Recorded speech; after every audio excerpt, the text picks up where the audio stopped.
Hey, thanks for joining me.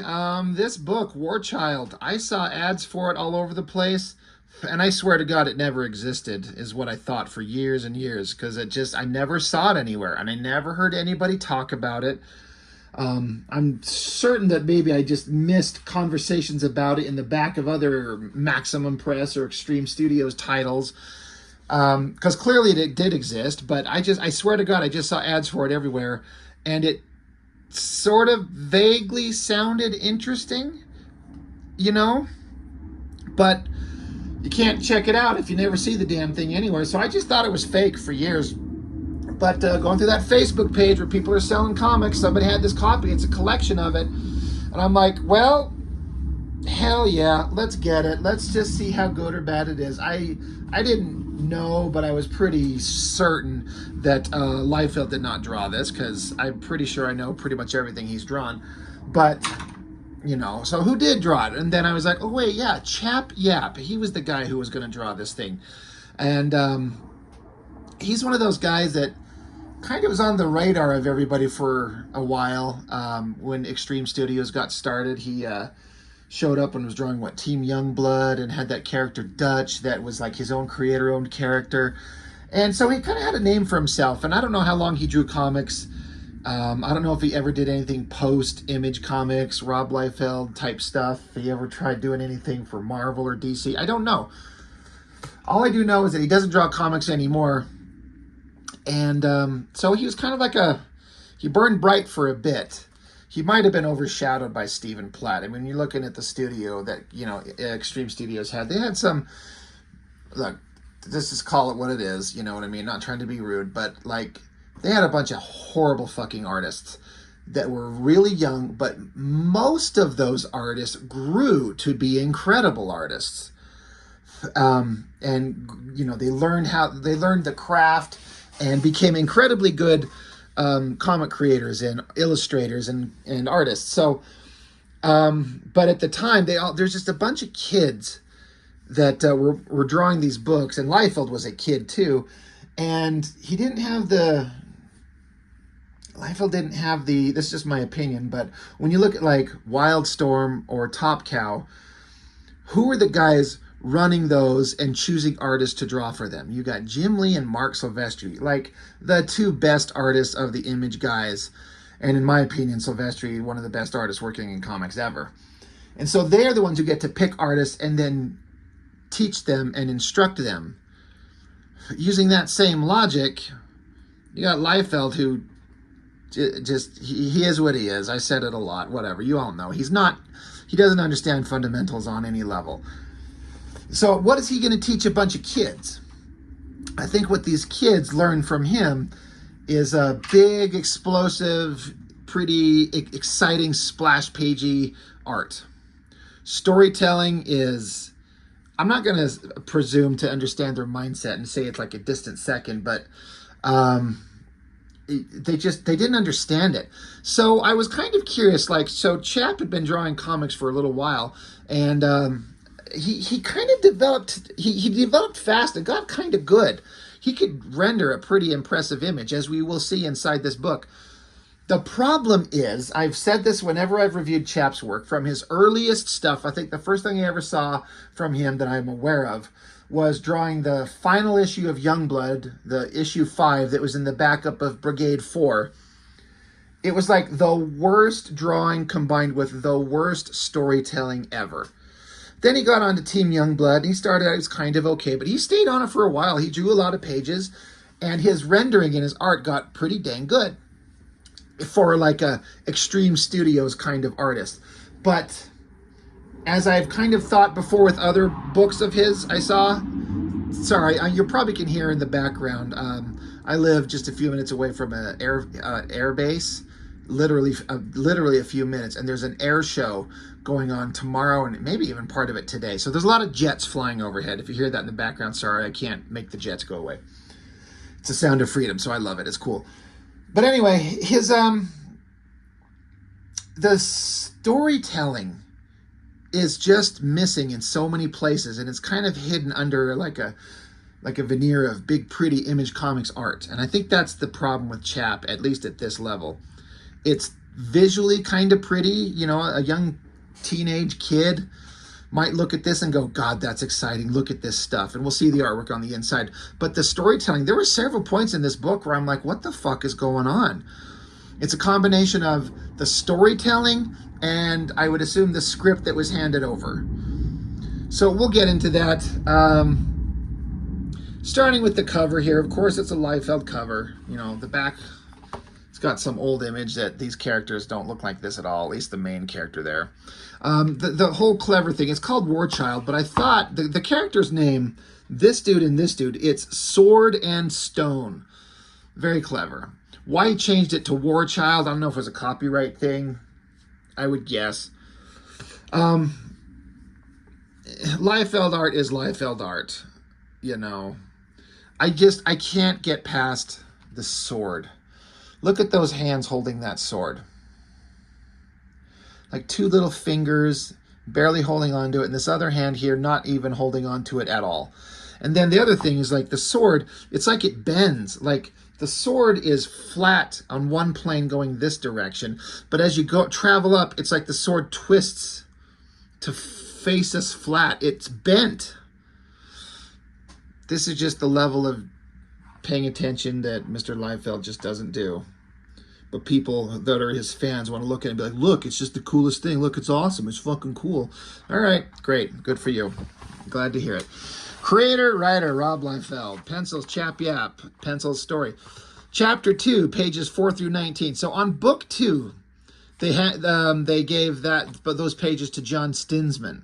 Chap did the layouts and Stinsman did the pencils. So Chap got one book in, and then for whatever reason, they had to have somebody else come in and do book 2, and then Chap finishes up books 3 and 4. Inkers, Sabal, Miki, and Alkiza. There's a big difference in the level of inking on some pages. I don't know who does what, but if I had to guess who was the sharpest, cleanest, nice inks, I got to imagine it's Danny Miki.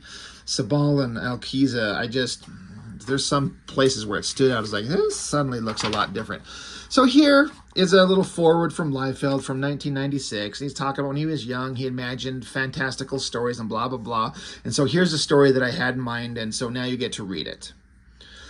So I kind of appreciate the idea. I talk about this on my channel a lot when I'm doing live streams or whatever. I think if you're a comic artist and you work in this field, you're probably someone that has ideas bursting out of you all the time. You come up with an idea here, or a concept there, or a story over here. And if you actually happen to get to be making comics, whether professionally or for yourself, they take a long time to make. And so you don't get the opportunity to do everything you want to do. Well, when you have a studio and you're pumping out a bunch of books, you could come up with your idea, write it down, and hand it off to another artist and see your idea brought to life.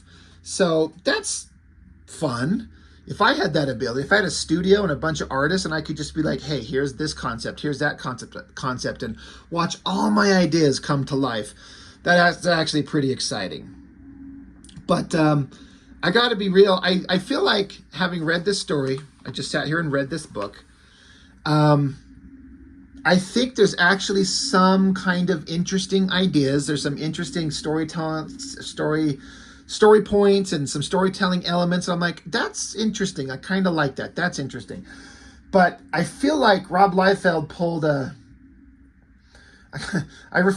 think it was like calling it a George Lucas when he was writing the prequels, which is where it seemed pretty obvious to me from a story perspective. And this was pointed out in another movie review from a real famous YouTuber who talked about The Phantom Menace. But he said it looked like George Lucas just wrote down the script in a single draft, just wrote it down and then handed it over and didn't have anybody look it over, check it out, and see if it was a stupid, incoherent mess. I feel like that's what's going on here. I don't know that. It's just conjecture. But I just feel like Liefeld just threw down the basic ideas and then handed it off, and they didn't stop to think about, well, maybe we should do this, or maybe we rearrange some things, make the storytelling clearer. I don't know. There's some parts of this where I was literally like, what is going on? This weird little computer-generated knight's helmet and the swords, I mean, it's kind of interesting. But it starts out far beyond the realms of time and space. Some bad guy with horns and some wizard guy. You know, the one thing I've kind of noticed is I feel like you'll see through this book, and in my opinion, that Chap will unfortunately sacrifice clear storytelling to get the big cool shot in there. Where if you like, don't focus on getting this big cool shot, make your storytelling clear, and you can follow what's going on. But do 10-year-old kids pay attention to that and give a shit? They just want to look at this dude, look at the rendering, and that is fucking awesome. Look at the bad guy, he's got a big cloak, and he's got chains and claws and horns and shit. Yeah, I know. Yes, he does. It's all very childish. So, I think that's supposed to be Merlin. And this is some bad guy. You know, bad guys, wizards, magic, fighting. So you just start off with big, cool imagery, right? The coloring's all kind of fine. The guy's got claws and belts and straps and chains and magical shields being thrown up and good guys getting defeated. So, you know, it's the basic concept. Ancient enemies fight and good guy loses. And so he has to like do a magical little trick to send something magically off into the universe to save himself in the future. And so the bad guy's like, and so it ends that my reign may at last begin. So, okay. You know, pretty basic beginning. Then it cuts to Los Angeles, 1945. We get a giant splash page that's way too close of angry, bulky, monstrous, theoretically heroic guy here with other angry, monstrous, bulky guy here, and then some roundish shape going on up here with the girl's head and hands and a giant hand holding her. I guess big, bulky guys holding her up. These are the heroes, and they gotta be like typical Liefeld stuff that, you know, and Chap is kind of mimicking that, but they're angry and they're gritting their teeth and they're shadowed and they're just, here they are. They're just here. Boom. These characters from somewhere, we don't know anything. Here they are. They show up. They're running from something. And the text is the main character here, this main guy. You know, the guy from the front book holding the crooked sword.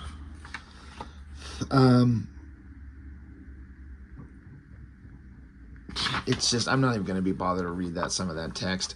But he's like, my partner here, my guide is a lumbering knight, the likes of which would be unheard of at home. He is called Stone, and he possesses some knowledge of the strange world. With him is a small girl named Merlin. Though she is youthful in appearance, her voice belies a wisdom years beyond her time. She is all at once familiar to me and completely unknown. So they just appear, I guess. Or they're just running. I don't know. So now they're running through somewhere, and some bum. He's like, what the heck is going on? So then, mysterious, theoretical protagonist running, screaming. Some kind of interesting, heavily shadowed and rendered stuff going on here. Heroic guy. He's like, I only barely understand why I'm here in this land of towers that arch ever skyward. And then he thinks of a different time. A different time from the one he knows. And it goes back to like medieval knights kind of time frame. You can tell because there's sort of castle towers on top of stone walls and an ocean. I mean, it reads just fine. I mean, I don't know. I don't know if it matters. You can tell he faked the ever-loving shit out of it, but I guess it's fine. But we start out with some young kid getting bullied by a bunch of other punk kids. And so the guy who's the lead bully, his name is Gahan, Gahan. Gahan? I don't know. But they're beating up this kid. They're being a bunch of douches. And then a rock or something flies along, hits Gahan on the head, and it's some girl. Oh, it's Gwendolyn. And she's like a young kid with a giant head. And she tells all the kids to get away or she'll have her father come after them. And so they're sitting around and she's kind of tending to poor little wuss boy's wounds. And she refers to him as Sword. She says, you needn't be sorry for anything, Sword. Why is this child's name Sword? Like, his name should be like William or something like that. But his name is Sword? Like, they call each other that? I was like, come on, like I can get it could be like a title given to him or something when he's older and people just refer to him as Sword. But as a kid, he's named Sword. Come on. But they're friends, and they're talking. The kid's talking about how he's never known his own parents, so this girl's parents have kind of adopted him, and they're good people. And the kid wishes he knew what his own parents were like, but he doesn't know what ever become of them. So they're sitting around talking, having great youthful kind of connections. Isn't it great? Isn't it just fun? They go off running, and then I gotta tell you, I do not know what I'm seeing in this last panel. Let me bring it up close. Like, I don't. I mean, the coloring is like the color of her clothing, but I don't know what I'm looking at. I got nothing. No idea. Let's draw an entire panel that we can't see. But they're kids. They're running around. Young boy, young girl. I wonder if they're going to fall in love. So now it does a time jump. It doesn't tell you that, but it does. They're still running. So there's kind of like a transition where I guess they go off running as kids. Transition to time jump. Boom. Now they're older. Now they're grown adults and they could fuck each other probably. But the guy's having to run away. I got to get out of here. This is all wrong. Your father's dead, and they think I did it. And she's like, no, I'll never leave you. She's crying. And then from up in this low angle shot of some mountainous hills, there's just like a little flag up there. And it looks like the fucking Almighty himself fired a giant spear of death down out of the heavens. I don't know if that's supposed to be an arrow arcing off the hill. That's because there's no one that shot it. You can't see it. You can't tell that anyone actually fired this arrow. And then you don't see it actually impacting her, but I guess you don't need to if it hits her in the back. If you draw the recoil of it, you got to draw big, perky, giant, luscious titties, though, in the scene where she's getting killed. But she gets stabbed, and he's crying. He's like, no. So the love of his life got shot with an arrow. And then it transitions back. It like fades back into modern times. Like, okay, so the kid, no surprise, is the hero. He's Sword. Why he's called Sword, who knows? So the kind of like transition of scenes from ancient times back to modern time, I kind of was okay with it. I kind of was on board. So now it just goes to, now they're just here, and so you got giant, monstrous looking like Hulk Transformer combination guy, Mr. Stone. I don't know. I just feel like this is a weird way to introduce us to these characters. I feel like there could have been a rewriting of the script to make it kind of make more sense. And at first I thought Hulk Transformer was taking a shot off a flask maybe. But I guess they're binoculars. And they did this terrible thing with lettering to give him like a robotic kind of vibe. Every space in between the words that this character says is punctuated by a little dot, to make it look technological, cybernetic-y. I appreciate them trying to do a thing, but it doesn't work. It makes it hard to read. It sucks.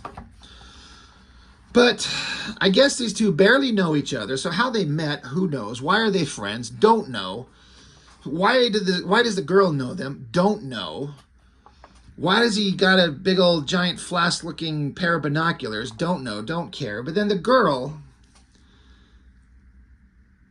she's just this little kid, but then our heroic guy notices that he says, you're getting older, like she's growing older. Now, we've only seen him for 5 seconds, so there's so much being thrown at us, it doesn't make a lot of sense. But they're going to a museum. So they're like, well, how are we going to jump down there? Look at this giant freaking building we're on. How are we going to get down there?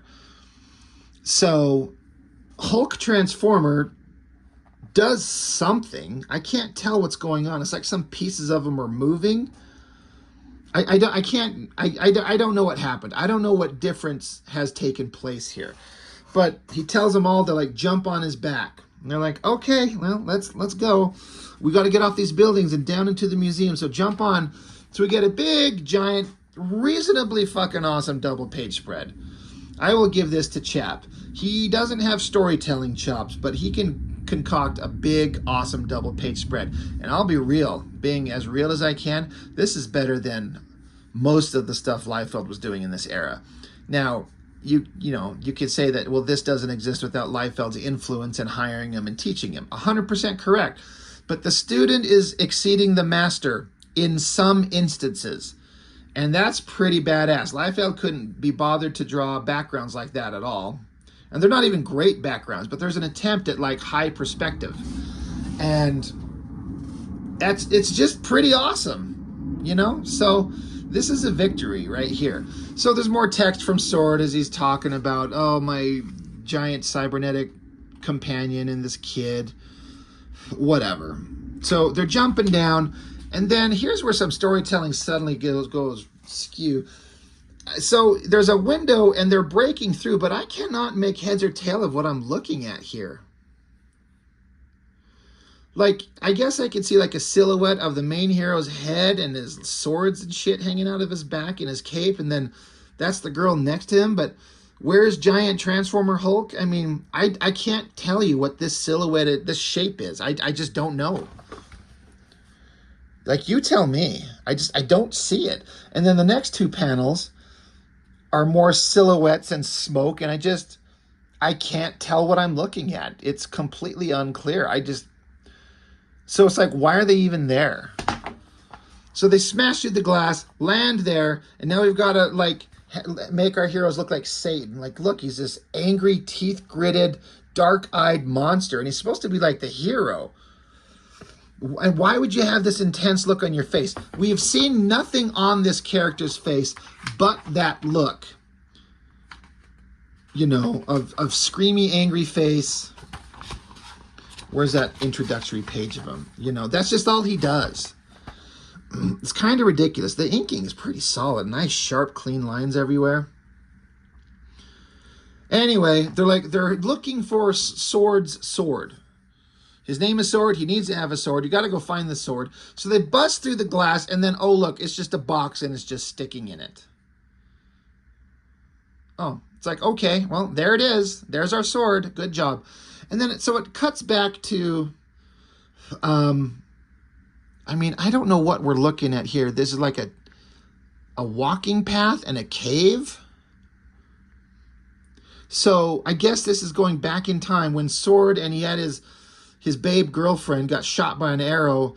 So he's telling her, like, Sword's telling her not to speak, and she's like, I have to talk. Time's nearly up. I want to tell you some things, but I can't. I'm going to die. So there was some interesting kind of ideas here. She has a tear fall out of her eye as it rolls down her cheek, falls off her cheek, and almost touches her hand. Then it turns into, it took me a minute to realize what I'm seeing. I'm like, we got big, sexy babe shot with the giant, perfect silicone-filled titties pointing towards the heavens. I'm like, is she flying away? So, and you go from here to here, right? These are how your panels are laid out. So you follow it with, especially the text boxes and the text balloons. You read this way, but you are supposed to come and follow down here and see, like, there's him cradling her body. And then up here she says, my hands, I can see through them. Well, it's a fucking shame we can't see through them. They look solid to us. Can't you draw her hand transparent? Like, put it up closer in front of her face and then draw some of her face features through the hand to make it look transparent. But so basically it's supposed to be her spirit escaping her body, going to the afterlife. So she sees herself down below, and then suddenly we get cloaked Grim Reaper monster. She's like, death comes to us all. She's, I don't want to go. He's like, no one ever does, child. Like, please, isn't there a way I could stay just a short while longer? I would give you anything. So I guess Grim Reaper, he's like, my dear child, all I crave are the souls of the living, but perhaps we might strike upon a bargain. He's like, I will grant you your life, and you will give me a half dozen souls every changing of the moon. So what, 6 bodies every month? That's pretty fucked up. He basically takes her spirit and injects it into the sword that Mr. Sword has. And so now her spirit is trapped in this center jewel of the weapon. But stupid guy doesn't know that. So I'm like, as an idea, I think that's kind of interesting. Her soul is trapped inside the weapon. It's the soul of the woman he loves, but it's his weapon to kill things, but he doesn't know that her soul is trapped in it. So I'm like, okay, kind of interesting. So our heroic guy, he's crying because his girl died, and then I guess he teleports away. I don't know. You got me. Oh, back to regular time. So Sword, now he's crying like a little bitch, just standing there holding random ass weapons. And meanwhile, Hulk Transformer is saying, hey, you conked out. You disappeared there for a minute, but meanwhile, there's some fucking security guards. One of them's lying on the ground, and these other two guys look like they're just sitting on the rubble watching. So I guess the Hulk Transformer had to beat up a bunch of security guards, but we didn't see it. And Sword guy, he's just standing here holding weapons. Like it doesn't make any sense. What the fuck happened? We have to sit here and go like, what? What happened? Meanwhile, I guess two of these regular security guards, they stand up and they fart some steam or something. And then you get a silhouette of, I guess, their bodies transforming into something. So Hulk Transformer and Stupid Sword and Kid Girl Merlin, they're observing. And so you got this panel here, and then this panel, it's just statted. It's just the same thing here, which is fine. Just do it. But it's like they zoomed in 1.5% is all. Just a microscopic zoom in. Just a little bit. Boop. Zoomed in just a bit. Why even bother? The resolution actually comes through as crappier, so that's not good. And then, we get, I guess, the end of book one. We got to turn the one page sideways.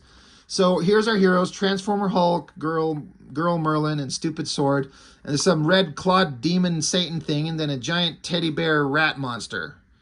So the humans got turned into these creatures, and so off we go to book two.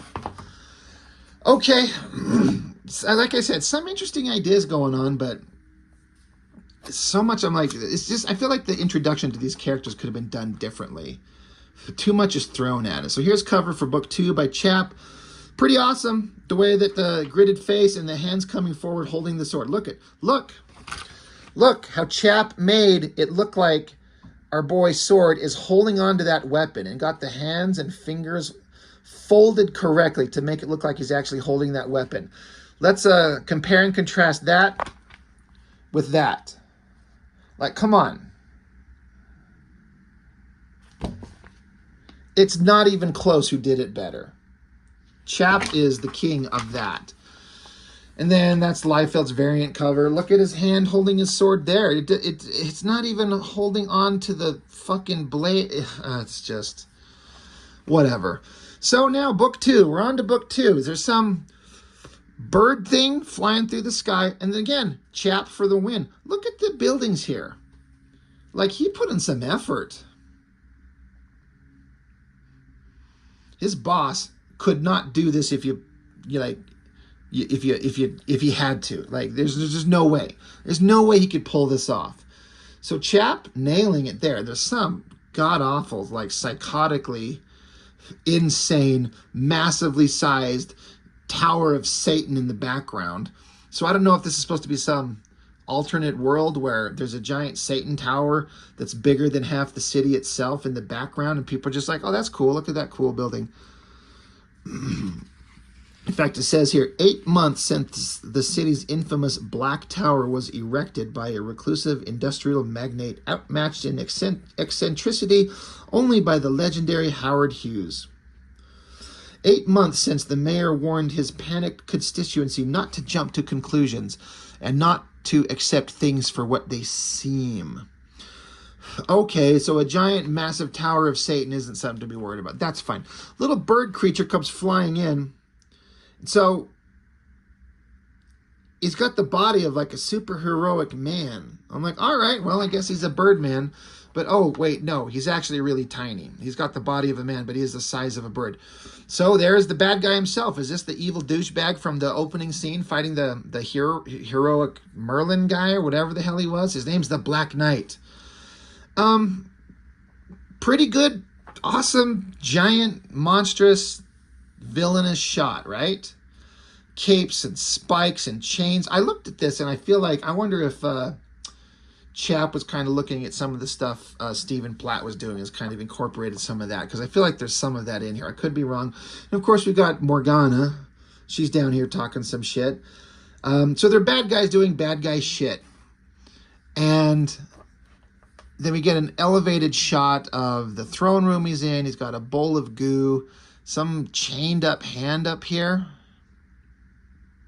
So we got a guy, angry gritted face. He's being held up by snake tails.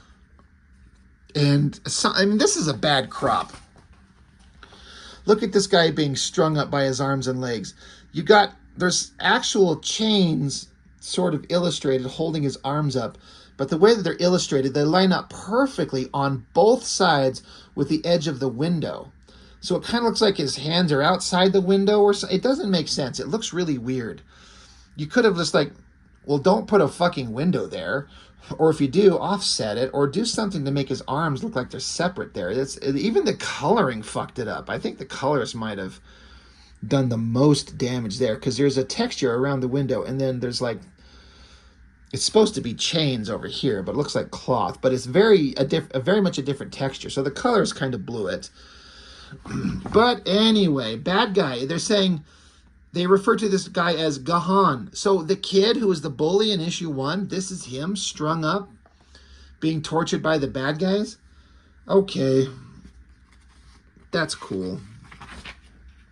So then these first few pages were by Chap, and they're looking good for what Chap can do. And then it switches over, and suddenly it's not the same. And I'm like, oh, right. Stinsman's drawing this. I never liked any of Stinsman's work ever in the early Image era. And I don't know if he's ever done anything after that.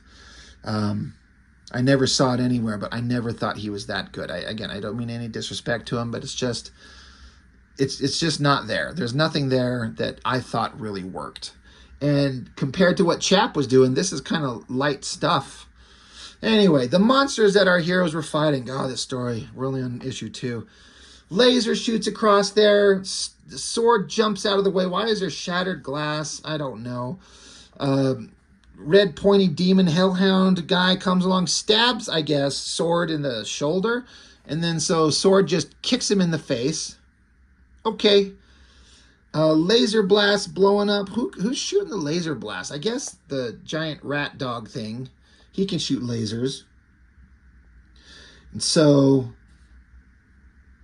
Hulk Transformer, who's now missing all those technological things that he had all over his back in the previous pages,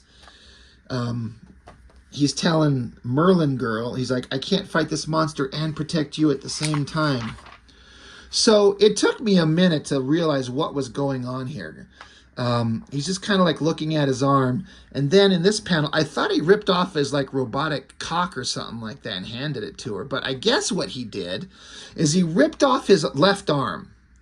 He just rips it off and hands it to her. But it does not look like that. It's not clear enough that he ripped off his arm. They spent too much space on this giant panel when they could have reduced that in size and increased panel 2 to make it look like he actually ripped off his arm. And then the way that this is cropped in the composition, I guess she's supposed to be holding his severed arm, but it looks like it just lines up with his leg. So I had to sit here and go, what is going on here? And then the severed arm just covers the girl in robotic technological gear. So now she's protected. Okay, and then she hops away like a frog. It's just so silly. And then speaking of bad storytelling choices, the kid,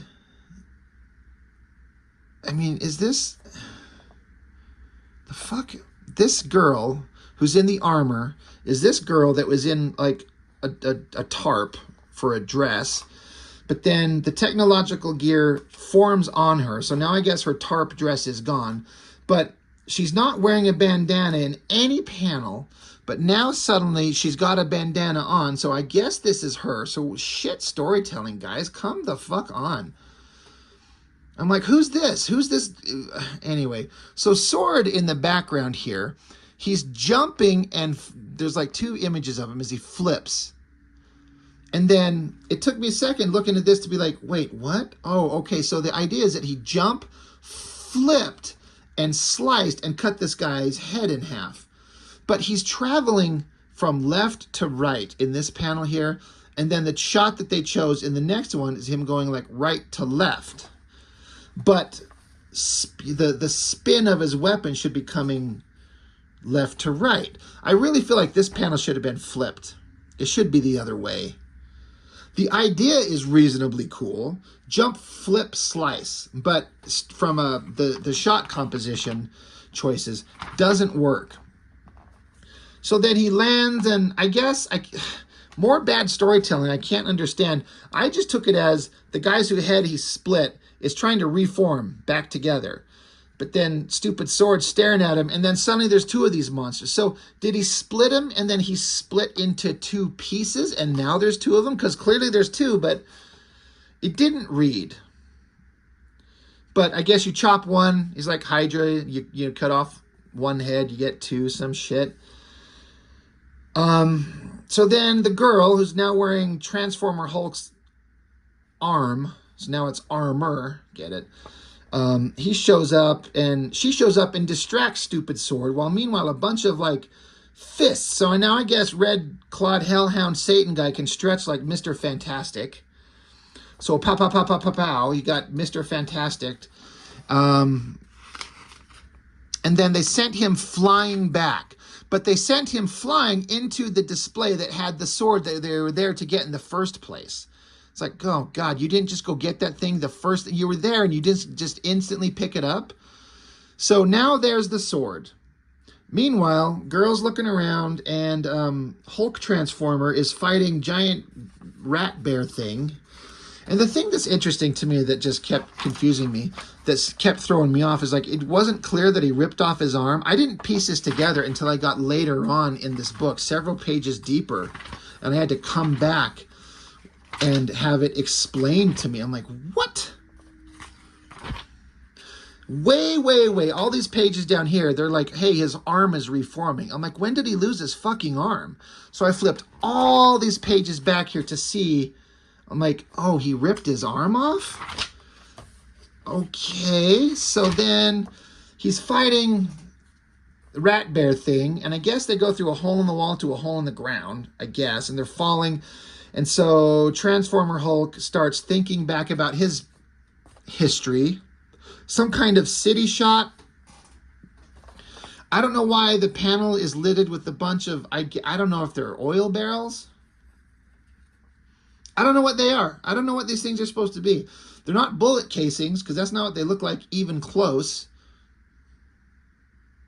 I don't know what they are. But I guess he comes home and he found out that his family's been murdered because there's a little plush doll that's all bloody. So he's crying and freaking out, which, you know, any man would if you come home and find your wife and kids murdered. Just the whole layout and composition of this thing is just, it's terrible. It's not good. So then it switches over to, now I guess we get a better shot of evil flag planted in a pile of blood, and there's some like skeletons. I don't know if they're supposed to be skeletons or like the silhouette of the skeletons that were in a pile of blood. Now they're not there anymore. I don't get it. I just think somebody got excited to like, we'll color it in red and then we'll paint out the white and make skeletons there. And I guess his wife and kids. So he's holding on to the bloody doll. So this is his history. He was some kind of guy from some kind of weird cybernetic future. His family got killed. And in these moments while he was like, he's crying about his dead kids, he has a flashback to like, oh, when he was younger and he met this girl and they fell in love and they got married and they had a baby. And then, so I guess he just, like, if you look in these panels here, this is old version of him, his past. He's just a normal-sized dude who's kind of muscular. Still kind of a normal-sized dude here. But then now I guess he's getting bigger and stronger. Or is just the art inconsistent? And then so Hulk Transformer just rips off a piece of the wall and is just carrying around a giant slab of concrete and throws it through the roof of his house. And then he sits around and cries some more. And then he uses his technological armor to form a gun. He's going to shoot his own brains out. All right. I mean, again, if I come home, I was married, have wife and kids, found them dead, I might go into a rage and think about killing myself too, like for real. And then some hand comes out of the blue and puts it on his shoulder, and he's not a giant hulking monster anymore.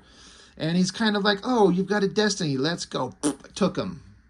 Back to the real time. Hulk Transformers fighting Rat Bear. They slam onto the ground. Back to our heroic sword. He's fighting demon monsters. He picks up his sword. And then we see like the woman's face and the sword's glowing. And Stupid Sword's like, the sword and I have always had a connection with me and with my parents. It's never brought me anything but bad luck. He's like, it's almost as if I can feel Gwendolyn is with me now. Because Dummy doesn't know that her soul's trapped in the sword. Which is a fair point. And then, I guess, I don't know what happened. He flings the sword up, and this ghostly image of the naked girl comes zinging out to attack demon monster hellhounds. But she's saying, like, I'm free. I can taste freedom. Fear not, my beloved sword. I'm here to protect you. But he's like, it's said that he cannot see her. He can only see, like, the magic coming from the sword, but he doesn't see that it's her. And she's, like, saying, I have to stay in this sword and collect souls, and I'm here to protect you. And he's like, holy shit. It's as though my sword were acting of its own volition.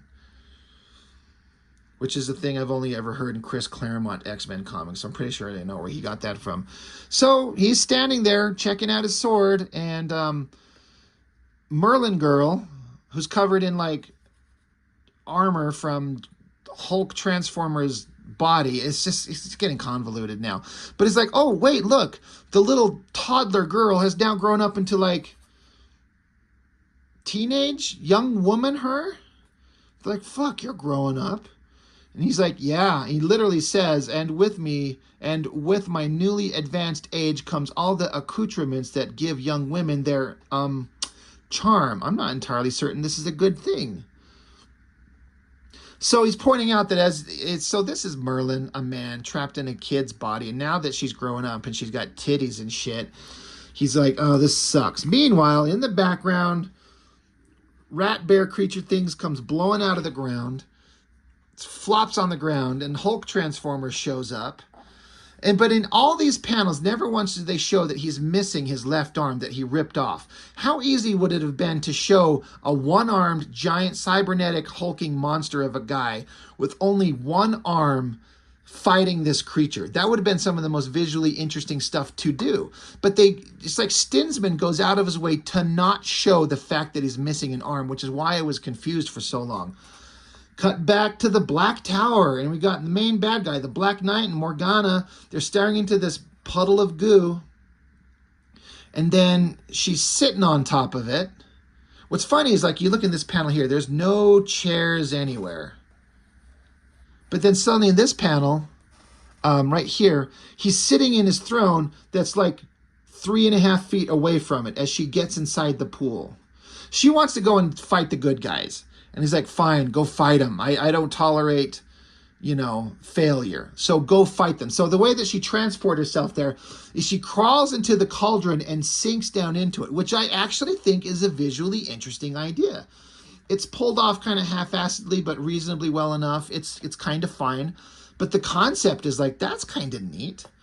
So again, the book has some interesting ideas. So she dips down into the pool, disappears.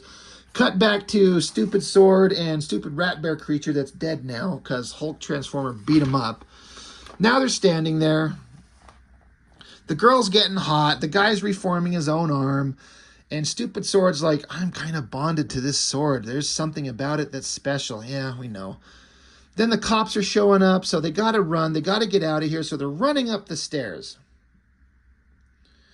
And then the body of the rat bear creature, like, it starts erupting from within, popping, blood exploding. Hulk Transformer says, oh my god, no. And then we flip over. So it's an elevated scene because they went up some stairs. So now we're looking at an extreme angle down onto the floor of the museum where they were at. But I guess she flew out of the monster's body, which you can't see. But I guess the smoke is supposed to indicate that she floated up here. But here's now hot mega babe villain creature to fight our heroes. Okay, that's good. Book 3. That's a pretty awesome cover. It's pretty intense. It's Chap doing his best version of image art and Liefeld, but doing it better than him as far as a static image. There's one of those kind of like images I've always seen that Liefeld did that's just like the epitome of over-the-top excess that he does. And I gotta be honest, it's one of those ones where I'm like, it's so stupid I like it. He does plenty of drawings that are so stupid I hate it, but that is one that is so stupid I kind of like it. I can't tell you why. It's ridiculous. But back to the story, there's stairwells and a fairly elevated shot of, you know, these stairs that the characters will be going down, even though there's only stairs on this one section. You know, Chap went for it and, you know, went to all this effort to do all this detail.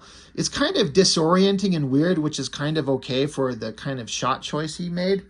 But it's also not very well drawn. It's not technically accurate, but he tried. He tried, and I bet, you know, you keep doing this shit, you'll get better as you go. And then he kind of also makes up for it by drawing a pretty fucking awesome cityscape here. That looks pretty damn good. But the idea is that our bloodied heroes, like they were going to fight monstrous evil bitch witch over here, but they kept going up the stairs. Now they're coming out on the top of a roof to get away. Okay, that's cool. So then I guess we've got time to stop and pose and flex. This is some of these parts where the art suddenly went goofy. This is Chap drawing again. Stinsman's out, and, you know, I'm kind of glad because his stuff was not looking good. And so this is a pretty reasonably cool, heroic shot of a guy standing up there flexing, looking cool. But I thought we were in a panic to get away. It doesn't make sense. This is what I talk about. They sacrifice storytelling that makes sense to stop and do something that's just cool, even though it doesn't make one bit of fucking sense. Now, if he was like hunched over and glancing around, sword in his hand, like we're in a panic to get away, we're running from these monstrous evil villains, we're kind of trapped, we don't know where we're gonna go. But no, he just stands here and flexes. And then she gets on all fours so we can stare at her titties and put her ass in the air. Yeah.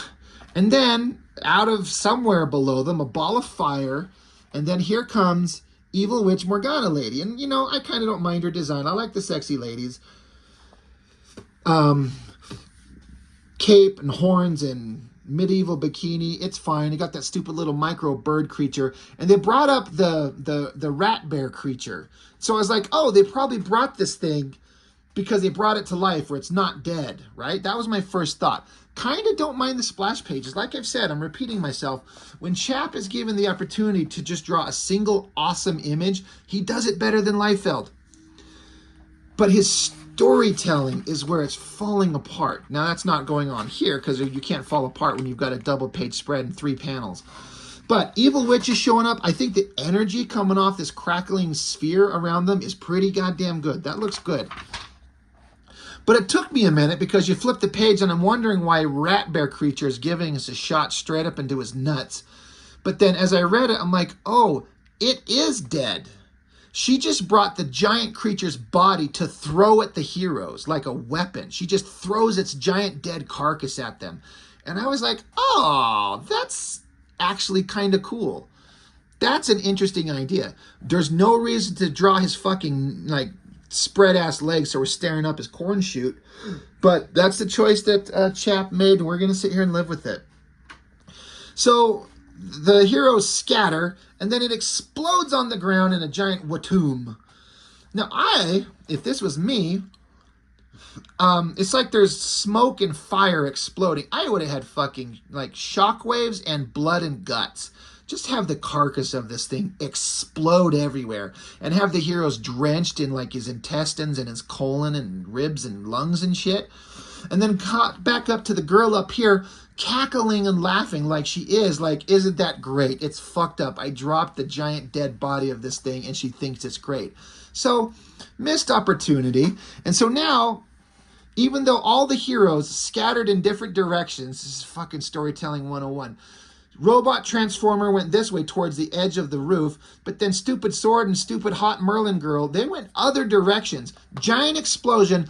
Oh, look, now they're all hanging off the side of the building with Transformer Hulk holding onto like a steel girder, coming down. Hot Girl is in the middle. She's got one hand to Transformer Guy, another hand holding onto the sword of Stupid Sword.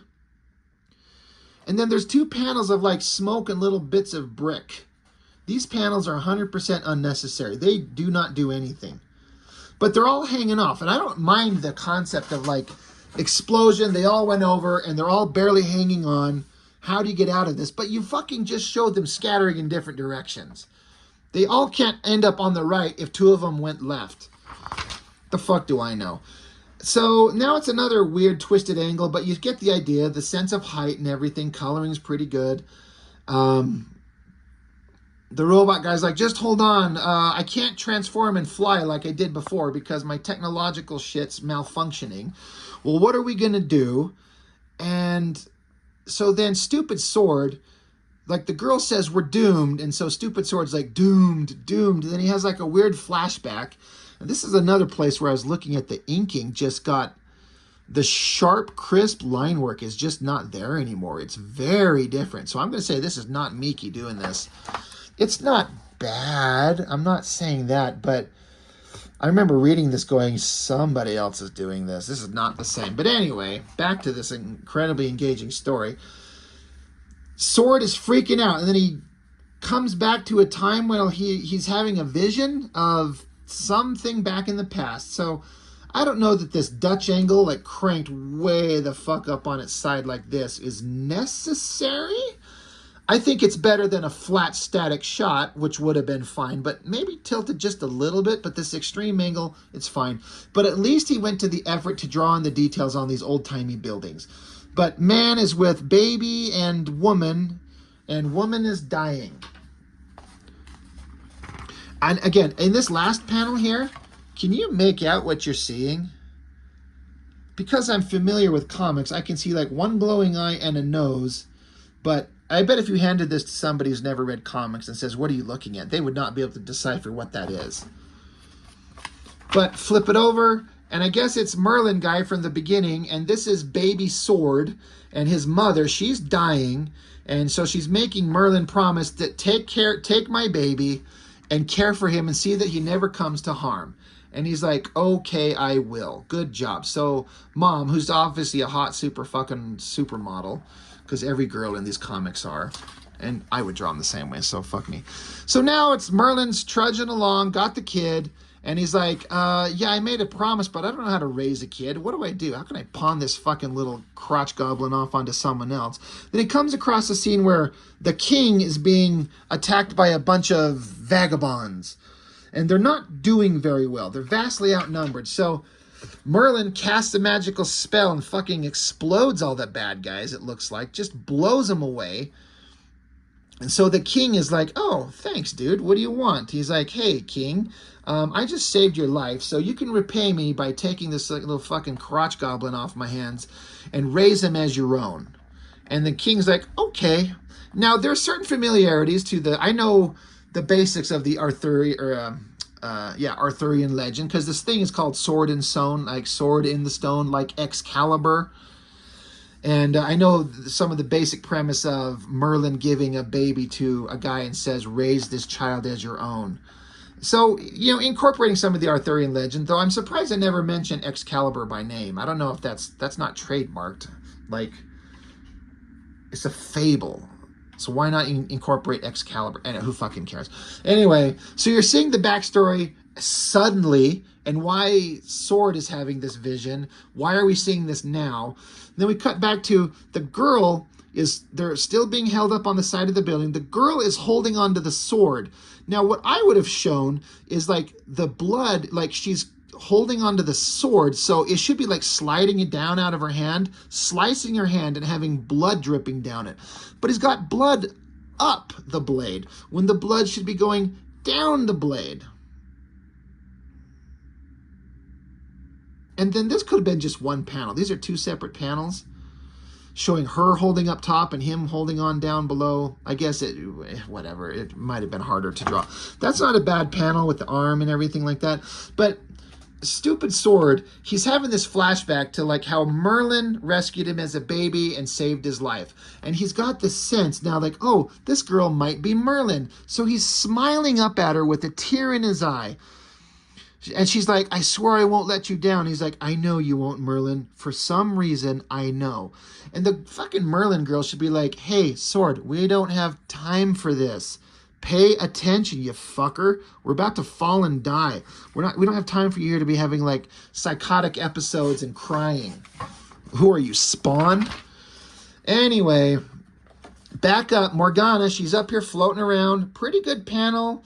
I kind of dig this face, and even her ridiculous horned outfit thing is kind of working. The smoke in the background, kind of working. But Morgana tells tiny little stupid bird thing to go stop them. Like, go make sure they don't suffer anymore. He's like, as you wish, my lady. So Hulk transform is just barely hanging on, and then little bird thing slices at his wrist. So now they're falling. They chopped off their means to hold on, and so now everyone's falling. And then Hulk Transformer, I guess, suddenly can fly, even though he just said he couldn't. And they're like, I thought you said you couldn't do that. And he says, let's just say I've still got a few tricks left and leave it at that, eh? Okay, plot convenience equals comic suck. But he can just fly around now. Cut back to old-timey days. So I guess this is Sword. He's in his bed. He's probably jerking off. And she's like, oh, mighty Sword, are you tugging out another one again? He's like, yes, Gwendolyn. Would you like to come help finish me off? She says, I wouldn't know where to start. He's like, I know, me either. And so they hug.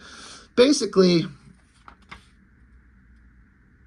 this is the moment in the comic where we're jumping around all over the place. We saw in the beginning of the comic where Sword was running because he was accused of killing her parents. Well, this is where she's telling him that, hey, my mother and father are dead, or my father's dead, and my mother thinks it was you. You have to get out of here. So we're getting all the bits and pieces of the story just in chunks spread out over the comic. That's fine.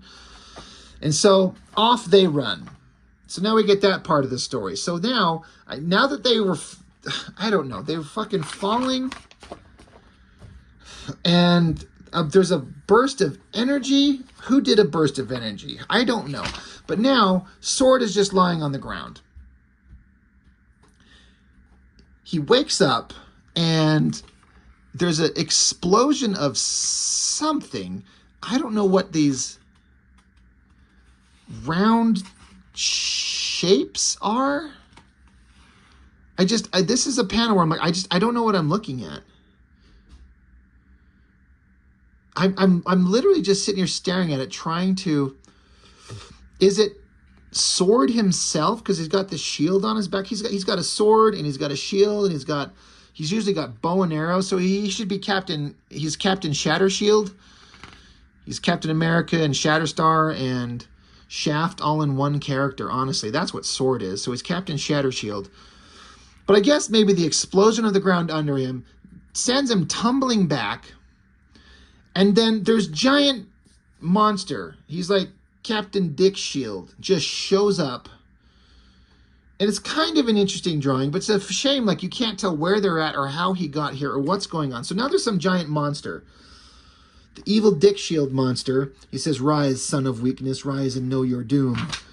And then, so now it's a fight between a giant monster and a small guy. Now, I personally think these things are hard to do because I've drawn several pages in my current comic of several characters fighting several giant monsters. It is not easy.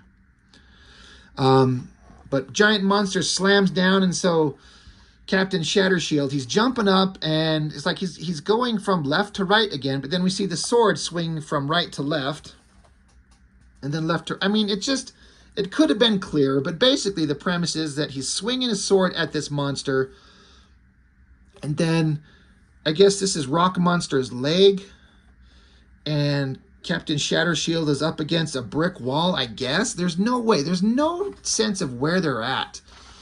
But he's got to stand up and flex and hold his sword, and he's like calling upon the magic in it that was there before, even though he doesn't know it's his girlfriend Gwendolyn, whose hot, naked little magenta body jumps out and punches the monster in the face, and I guess defeats it. So this thing is shown up.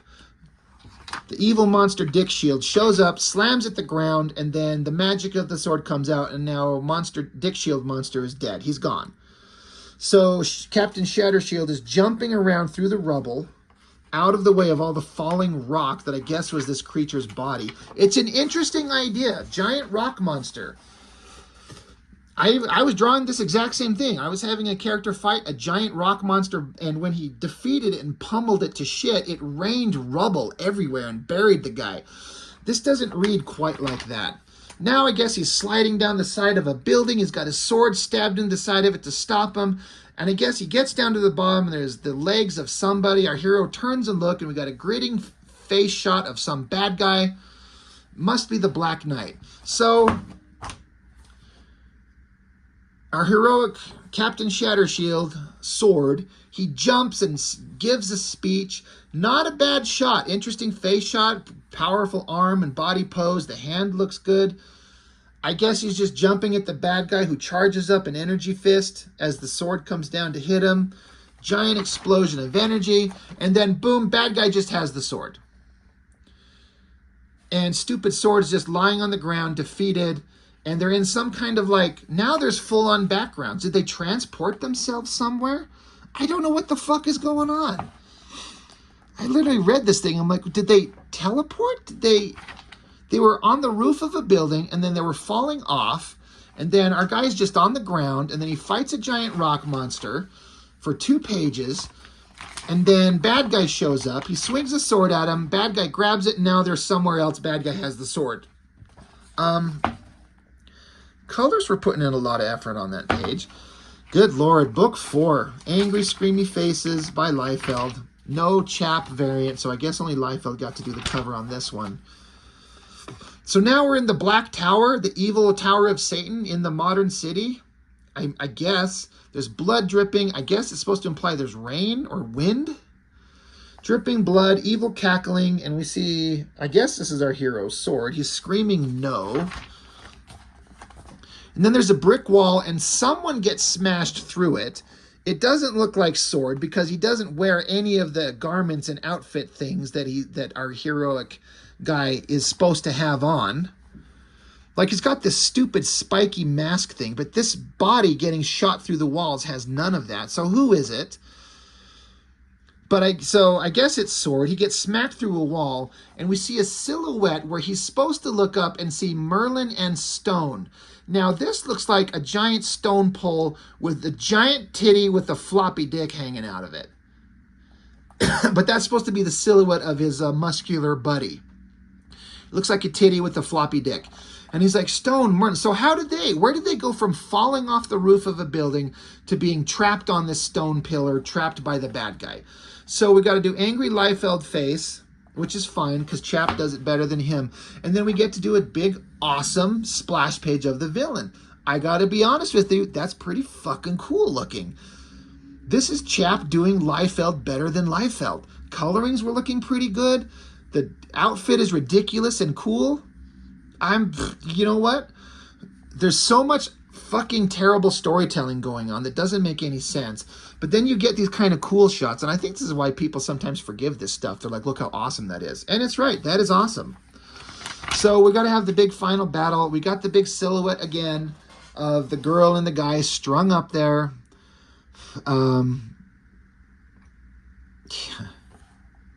So bad guy's just giving his speech. He's monologuing, giving his evil speech. We got to have the heroic guy, Fiend, I'm going to kill you. And bad guy's like, haha, will you indeed? And then we get another big splash page of Hulk Transformer and Hot Merlin Girl. And they're strung up there. And he's like, how are you going to defeat me? And who's going to help you? Your cyber monstrosity you call Stone, the great Merlin, stripped of body and soul and forced to dwell into the body of another, or perhaps even your childhood antagonist, Gahan. Yes, he too was sent to stop me, though alas, he was unsuccessful, as you and your companions have proven to be. So the bully kid that was in the one page at the beginning, and then we saw that he was trapped by this bad guy in one page in book 2. Now in book 4, bad guy's referring to him, and it's almost like he's pointing at him, but all we see are Stone and Merlin. So where is this Gahan guy? I don't know. Hulk Transformer guy says, Sword, you gotta defeat him. And Merlin's like, yeah, you gotta defeat him. You gotta beat him. And our heroic guy's like, yeah, I gotta beat him. So even though our hero has lost his own weapon, he's charging at the bad guy. So it's a heroic charge into certain death, right? You tell me. I don't know what's going on in this bottom panel. Like, you see an overhead shot of Sword charging at Black Knight, who's got sword. This is such an obnoxious way of having to speak to these things. I don't know what's going on in this bottom panel. A little burst of energy, some chains and a tarp. And then we just see a shot of Sword. Now he's falling. Is he jumping? He's certainly screaming. Got this big hand coming forward. I don't know what the fuck is going on here.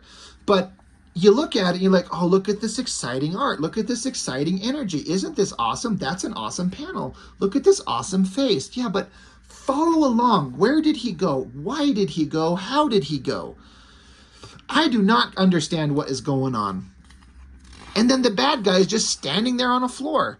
It looks like a nice, clean, like, floor of a shopping mall. I mean, I thought they were in, like, a stone castle, but they're these nice, clean floor tiles. And he's saying, yeah, come on. So what is... I don't know what's going on. They were right face to face. Now, I don't get it. But awesome shot of bad guy, like, yeah, come along. And he's like, and the bad guy's like, by the way, you think your sword is magical, but it's not doing anything, so it's kind of stupid. So it's actually kind of useless. So he just swings his sword forward. And I guess our heroic guy is still falling through the air, if that's what's happening. The soul of Gwendolyn inside the sword suddenly decides to fucking do something. And so the sword jumps out of his hands. I guess it spins in a circle and slashes the guy. And then it flies back into the hands of the hero. So visually, I can't tell exactly what's going on. But the idea is interesting. Bad guy's got the sword. It comes to life. It pulls itself out of the villain's hands, spins in a circle immediately, slicing the bad guy, and then goes back into the hands of the hero. That is all an interesting idea. It's just not told very clearly. Now Sword's got it, slashes down on bad guy, slashes again. Bad guy's bleeding out. So then, I don't know what's going on in panel 4 here. I guess it's Sword, and he's doing something. And then suddenly, his sword is flying through the air. So I'm like, well, did he throw it? Yeah. He's like, well, I use that knowledge to free those capable of turning my present advantage into a future victory. So he throws his sword, and it doesn't, you can't tell. It doesn't look like the sword's impacting anything, but the chains that are holding up our heroic guy's companions, they're freed. And then suddenly, out of the blue, on another pillar, here's that Gahan guy, who we've seen exactly twice. He's just suddenly here, right next to the other guys. I literally went back and I'm like, wait, was he here?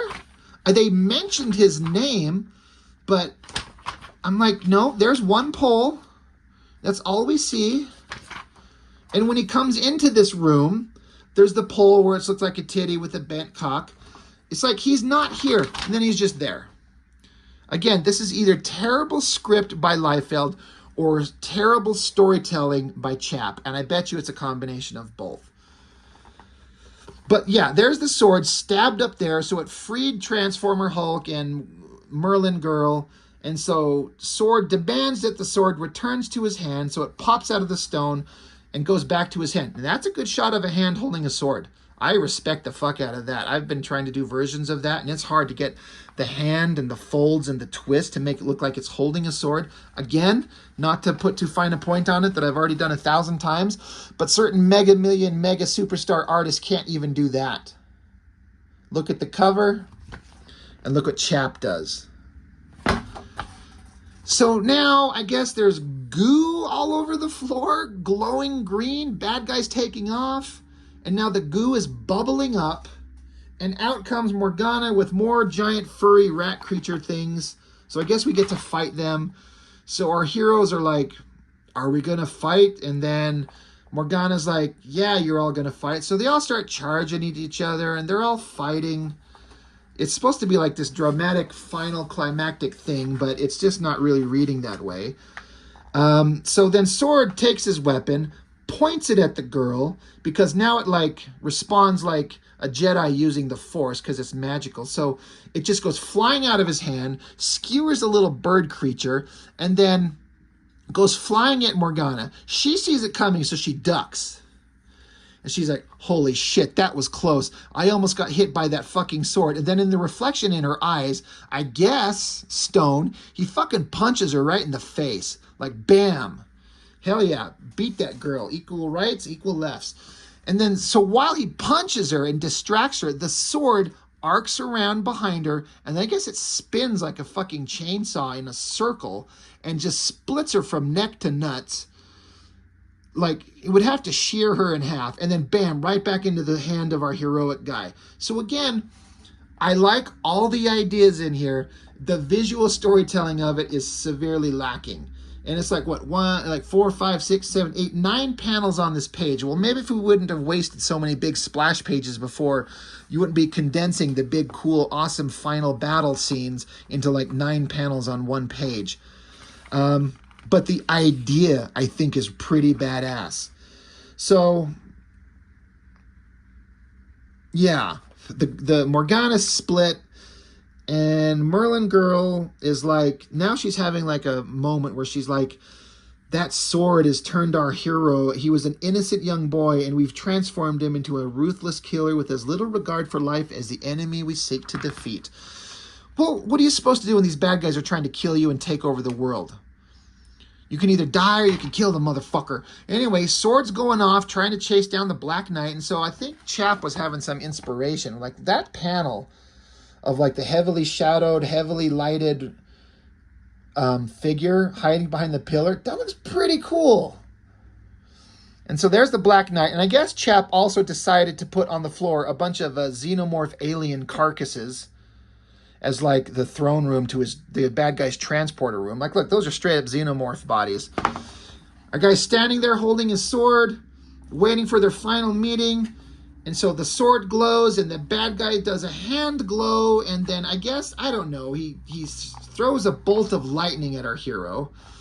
And it took me a minute to understand what was going on. I thought a bunch of shit smashed down from the ceiling onto the ground, but I guess what it did is it erupted a bunch of rock up from under the ground, and trapped our hero with his hands spread at his side. So now he can't use the sword.